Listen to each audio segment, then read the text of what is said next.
Everyone. So today we're going to be going over interpreting or reinterpreting the Keeping Quilt by Patricia Polacco. We're going to be looking at this through a new historicism lens, and we'll go into more depth about what that is as we go through this presentation. So let's go ahead and get started. So before we can kind of dive into this piece of literature, we need to frame and define what New Historicism is. So New Historicism is a re-envisioning of the traditional historical lens and interpretation. What it does is it challenges the traditional lens of what happened, how does this impact history, and challenges historians and people who are reading maybe literature that is based in historical events to then reinvent that thinking by looking at perspective. Because we know that history is interpreted in different ways because different people see history and write down and record those events. So for example, class plays a role. Depending on whether you were wealthy or whether you were poor, your interpretation of maybe like the Great Earthquake of 1908 might be very different, vastly different. For example, some people ended up homeless after that because they didn't have the type of funding or financial stability before the earthquake versus someone who maybe was upper middle class and maybe has multiple properties and was able to just hop over to another home following that earthquake. So New Historicism really tries to look at the perspective of different people and how they interpreted those events, and also to contextualize how these events impact a person's perspective as well. So I did give an example here real quick, was like, how was the event interpreted rather than what happened? Because what happened is very straight facing. And if we take one definition of what happened, we sometimes might not be able to cooperate with that with someone else's interpretation of what happened. So now that we kind of have an idea of what New Historicism is, I want to go ahead and take that framework and talk a little bit about Patricia Polacco's children's literature book called The Keeping Quilt.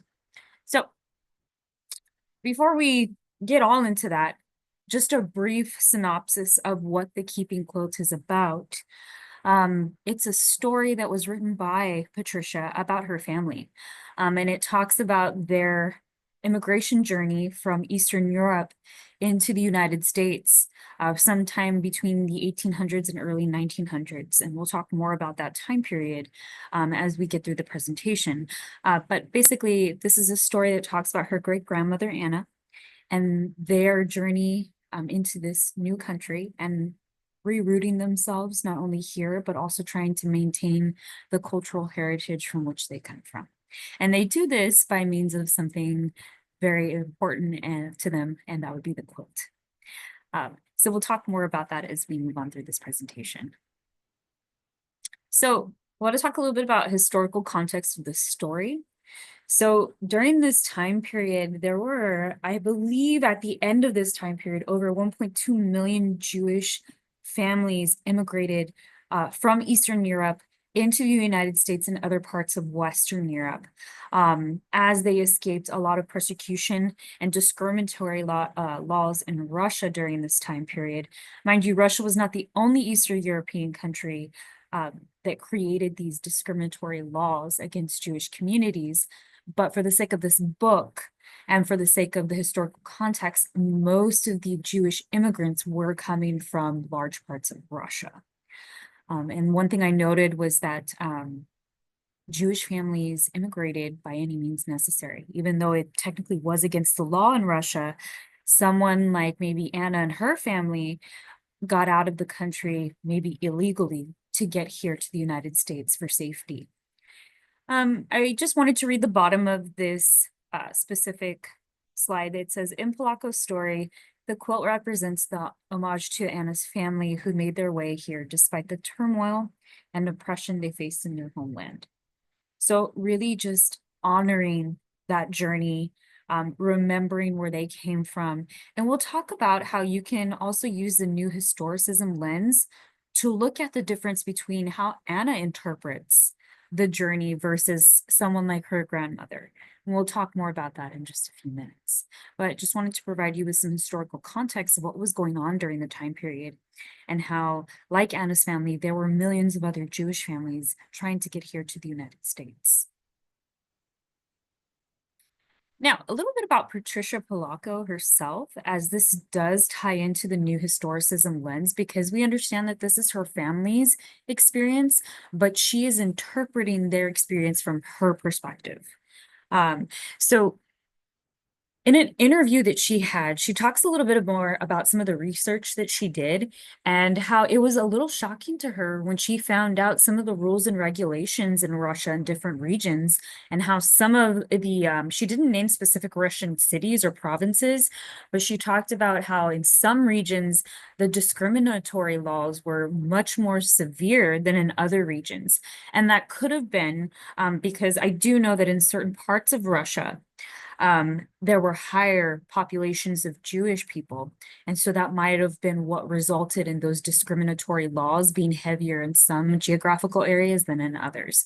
But she did point that out specifically in an interview, that did shock her. Like, she didn't realize, like, how much discrimination Jewish communities were facing in Russia.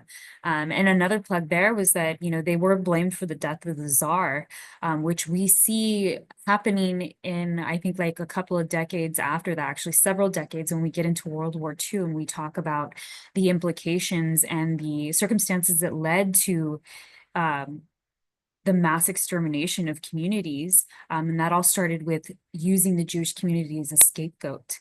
And we see that happening here as well. So that said, I wanted to just briefly mention that Polacco's background influences the portrayal of cultural identity because it emphasizes the quilt and the family and that connection, right? For example, and I quote, "We will make a quilt to always remember us, to always help us remember home. It will be like having home back. Russia dance around us at night." And so that was the grandma's quote in the book.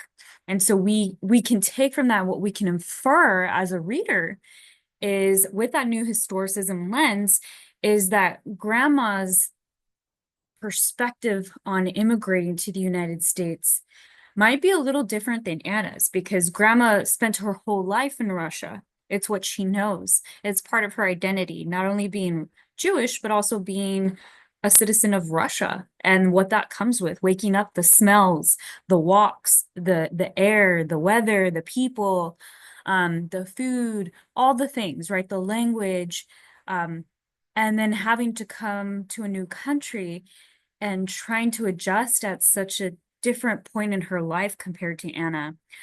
We can also use that new historicism lens to question, like, what are the discrepancies or the differences between how Anna was able to assimilate versus her grandmother, who maybe took a lot longer to do that, and why.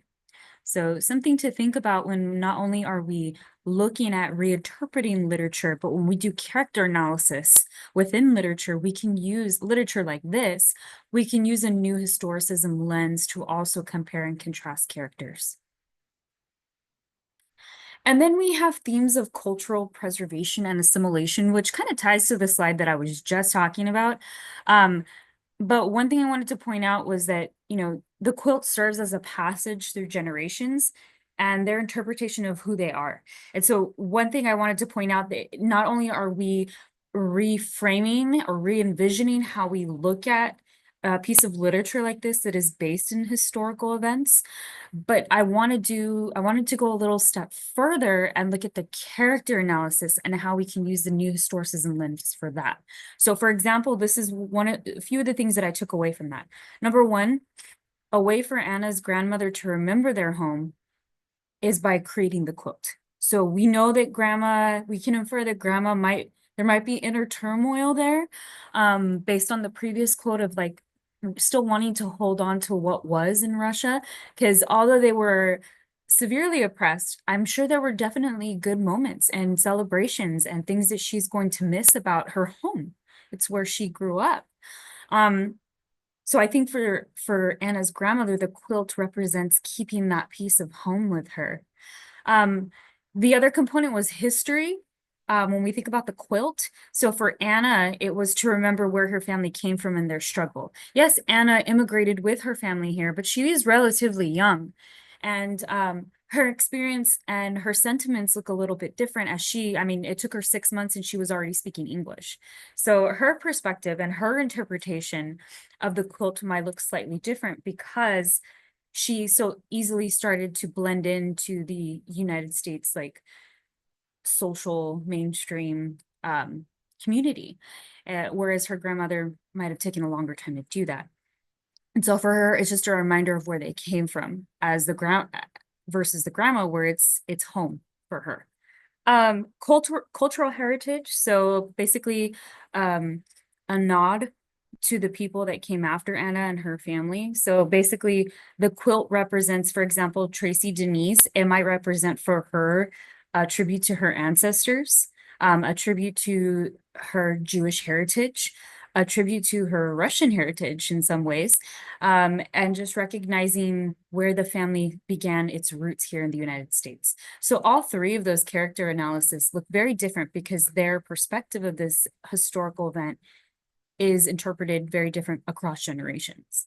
And then lastly, on this slide, I wanted to just make a quick tie to something that would be culturally relevant today, as well as the past several decades. So Ogle Davis, who is an author, discusses and symbolizes the cultural ties to quilt making and African American women, in terms of using it as a form of not only storytelling, but also resistance. So we see the quilt being used for two different things. So from an immigrant's perspective, it's used to remember, to hold on to the cultural heritage. Whereas from an African American experience, which we know is very complex, it also is used to hold on to heritage and culture, but it's also used as like feminist resistance against a white patriarchy in the United States. And so a lot of children's literature, African American children's literature will use quilt symbolism to kind of represent that feminist energy of resistance. So I thought that was a really interesting perspective because they both actually do use physical quilts, but their interpretations and their own experiences in society and within socio-political climates are a little different. So I wanted to just represent that for both groups. And then we get into the literary and historical interplay. So this is really where we start looking at how historicism really is that filter by which we look at something like the keeping quilt. So one of the topics that seems to be an underlying theme here is immigration. And I wanted to point out that not just immigration, but the grit it takes to move from your home to another country, which I think is a relevant theme even today.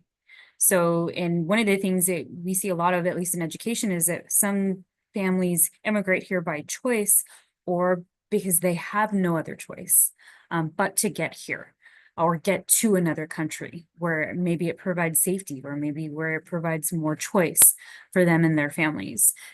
So I think that it reinterprets how we look at immigration when we use that new historicism lens to look at something like Patricia Polacco's work.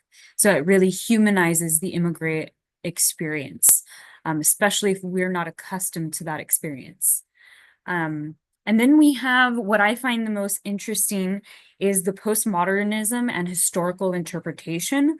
So I think that for Patricia Polacco, when we look at her as an author, as someone who is of Jewish descent and Russian descent in some ways, we are really looking at a postmodern era. So just to provide some context, following World War II, when we get into the late 1950s and 1960s, we get something in history called the postmodernism era, where historians, for example, Howard Zinn is a very famous historian, where they begin to turn the role or the historical lens into something we call the subaltern experience. So looking at a critical moment in history And instead of looking at the person who wrote about it, see if we can piece together the experiences of people that we would not have thought of.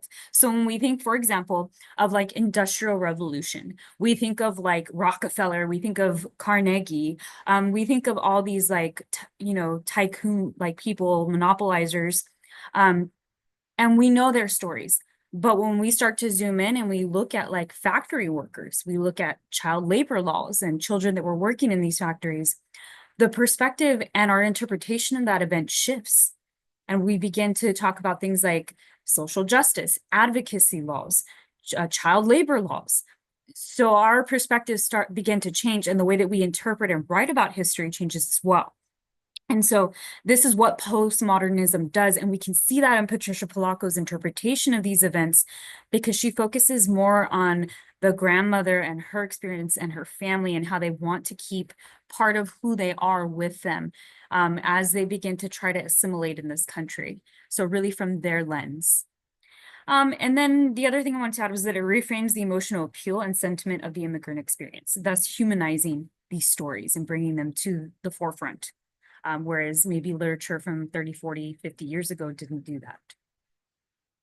And so that's kind of where I want to leave this off. I feel like there's so much more to delve into, but I'm going to stop there. These are some of the references I pulled from. So I used the Library of Congress, JSTOR, and then an interview that I found of Patricia Polacco with another author. So thank you so much for spending this time with me and talking about New Historicism.